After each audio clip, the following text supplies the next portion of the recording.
ये सद्गुरुदेव भगवान की जय। प्रायः प्रत्येक मनुष्य, चाहे वो अज्ञान अवस्था में हो चाहे ज्ञान अवस्था में हो, वह चाहता है सुख और शांति प्राप्त करना।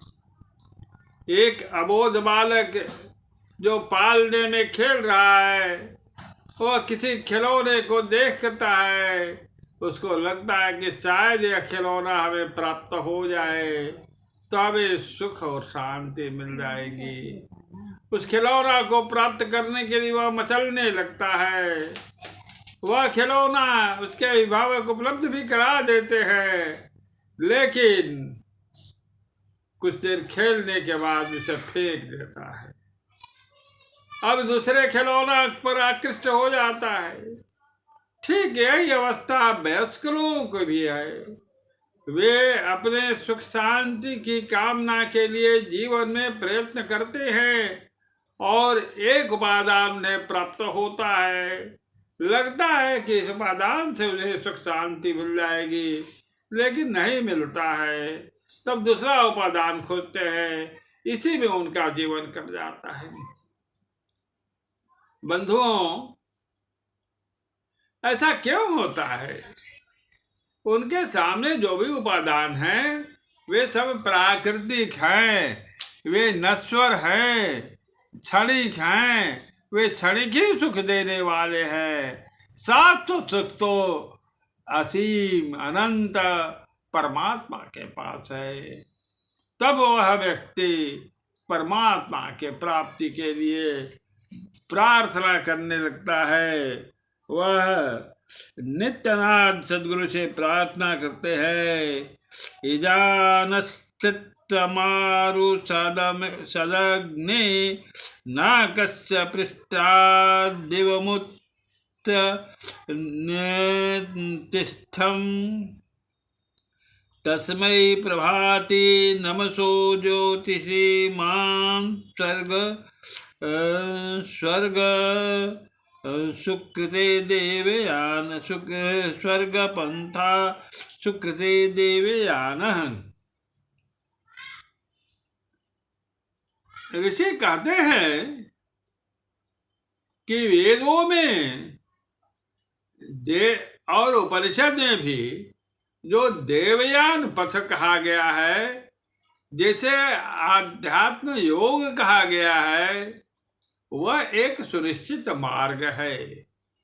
जिस मार्ग के रहस्य को केवल नित्यानंद सद्गुरु जानते हैं और वे ही उसको किसी भी व्यक्ति को बतलाने के लिए परमात्मा के द्वारा प्रागधिकृत भी किए गए हैं। मनुष्य में जब परमात्मा से का साक्षात करने की प्रबल जिज्ञासा जगती है, तब वे उसके सामने प्रकट होकर के ब्रह्म विद्या का ज्ञान देते हैं। और ब्रह्म विद्या का ज्ञान देते हैं, इसके लिए उसे ब्रह्मांड से बाहर निकाल देते हैं, क्योंकि बिना ब्रह्मांड से बाहर निकले उसे प्रकाश मार्ग नहीं मिलेगा।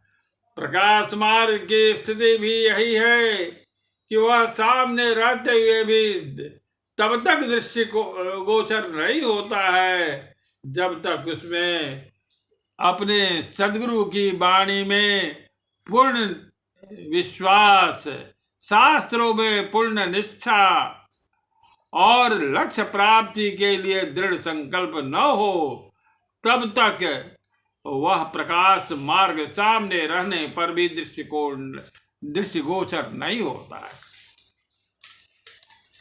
प्रकाश मार्ग एक बार बतला देने पर भी जहां वह प्राकृतिक प्रलोभन की ओर आकृष्ट हुआ, वह 2 मील हो जाता है, वह आगे का रास्ता लौटता नहीं है।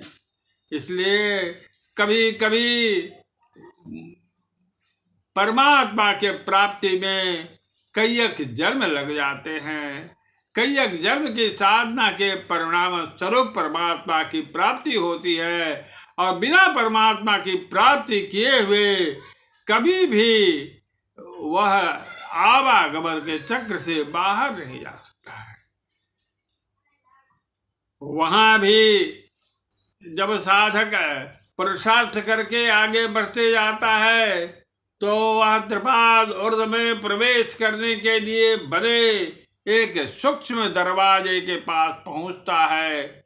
वह दरवाजा इतना सूक्ष्म है कि उसमें आत्मिक शक्ति सुरति प्रवेश नहीं कर पाती है, और वहां पर पुनः नित्यनाथ सदगुरु प्रकट हो करके वहां से उसको पार कर देते हैं। यही सच्चे सहयोगी हैं, यही परम दयालु हैं। बिना इनकी कृपा और सहयोग के कोई भी व्यक्ति त्रिपाद ऊर्ध्व में नहीं जा सकता है।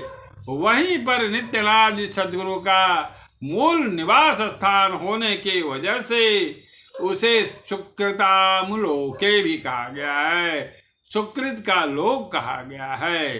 सुकृत नित्यनाथ सदगुरु के लिए प्रयोग किया गया है, और इस प्रकार से वह